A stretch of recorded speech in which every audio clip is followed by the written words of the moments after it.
अक्सर औकात लोग मुझसे क्वेश्चंस करते हैं, सवाल करते हैं, पादरी साहब कौन सा ऐसा तरीका अपनाए जिससे हमारे घर के हालात बेहतर हो जाए, यानी माली तौर पर हमारे घर में और खुदावंद की बरकत हो, रुपए पैसे पर खुदावंद की बरकत हो और रोटी पानी रिस्क पर खुदावंद की बरकत हो, हम माली तौर पर फाइनेंशियली तौर पर प्रॉस्पर होना चाहते हैं। अक्सर औकात लोग ऐसे सवालात, ऐसे क्वेश्चंस मुझसे करते हैं। मेरे अज़ीज़ों, आए खुदा के कलाम में से आपको सिखाना चाहता हूँ कि आप कैसे माली तौर पर प्रॉस्पर हो सकते हैं, माली मोजज़ा, माली बरकत आप खुदा से किस तरह हासिल कर सकते हैं। जब आप लूका की इंजील उसका 6वां बाब और उसकी 38वीं आयत का मुताला करते हैं तो खुदावंद यीशु मसीह ने फरमाया, दिया करो ताकि तुम्हें भी दिया जाए। मेरे अज़ीज़ों, ये है माली तौर पर खुदावंद के हजूर में प्रॉस्पर होने का तरीका जो मेरे और आपके खुदावंद यीशु मसीह ने हमें सिखाया कि दिया करो और फिर तुम्हें भी दिया जाएगा।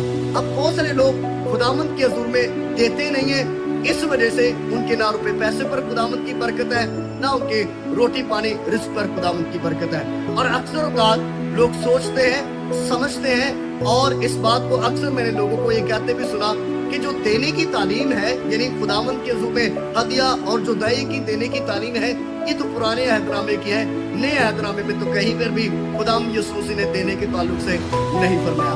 मेरे अज़ीज़ों, ऐसा हरगिज़ नहीं है। और मत्ती की इंजील उसका 22वां बाब और 21वीं आयत का मुताला करते तो वहां पर भी खुदावंद यीशु मसीह ने देने के ताल्लुक से कहा, खुदावंद यीशु मसीह ने कहा जो कैसर का है वो कैसर को दो और जो खुदावंद का है वो खुदावंद को दो।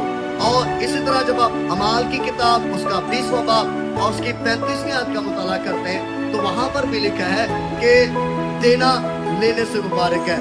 और दूसरा करंथियों उसका 9वां बाब और 7वीं आयत में लिखा है, खुदा खुशी से देने वालों को अजीज रखता है। मेरे अजीजों, बहुत सारे और भी हवाला जात हमें मिलते हैं जो खुदावंद को देने के ताल्लुक से है नए अहदनामा में। सो अगर आप माली तौर पर प्रॉस्पर होना चाहते हैं, तो बेहतर होना चाहते हैं खुदा आपकी जिंदगी में बड़े बड़े काम करे, तो जरूर आपके पास जो कुछ है आप जरूर खुदावंद के हुजूर में दें और फिर देखें कि खुदावंद कैसे आप पर मेहरबान होगा, कैसे आपको ब्लेस करेगा।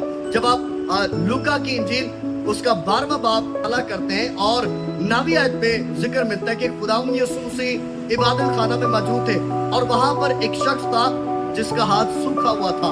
और लिखा है कि खुदावंद यीशु मसीह ने 13वीं आयत में कि अपना हाथ बढ़ा। अब ये बड़ी गौर तलब बात है कि खुदावंद यीशु मसीह ने उससे कहा अपना हाथ बढ़ा।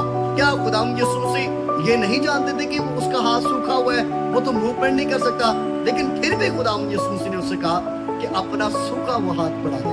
तो मेरे अजीजों, जब उसने अपना हाथ बढ़ाया तो लिखा है कि उसका हाथ उसी वक्त दुरुस्त हो गया और खुदावंद ने उसे शिफा दी। तो मेरे अजीजों, आज भी खुदा मुझसे और आपसे चाहता है। कई दफा हम कहते हैं हमारे हालात बड़े माड़े हैं और जो वो बहुत मुश्किल हालात में हम गुजर रहे हैं, हाथ बड़ा टाइट है।